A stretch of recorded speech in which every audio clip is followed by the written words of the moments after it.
சாரில ரொம்ப அழகா இருக்க தெரியுமா? தோல் உரிச்ச வாழைப்பழம் போல நல்லா வலுவலுன்னு வெள்ளையா இருக்க. பாதாம் பருப்பு போல நல்லா ஃப்ரெஷ்ஷா இருக்க.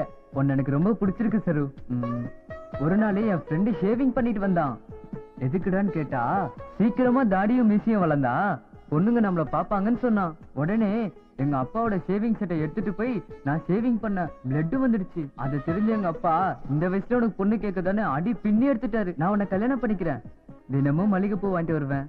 நமக்கு பொண்ணு பிறந்தாலோ பையன் பிறந்தாலோ உனக்கு எந்த பேர் பிடிக்குமோ அந்த பேரே வைக்கலாம். உனக்கு எந்த மாதிரி வீடு பிடிக்குமோ அதே மாதிரி கட்டி தரேன். நம்ம பெட்ரூம ரொம்ப அழகா டெக்கரேட் பண்ணி தரேன் சரு.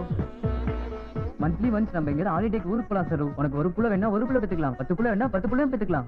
என்ன சரு காமெடியா இருக்கா? என்ன பண்றது, உனக்கு அப்படிதான் இருக்கும். நான் மனப்பூர்வமான லவ் பண்றேன் சரு. அதை எப்படி புரிய வைக்கிறதுன்னு தான் தெரியல. இதை விட என் மனசை திறந்து சொல்றதுக்கு வேற வழி இல்ல. Really I love you.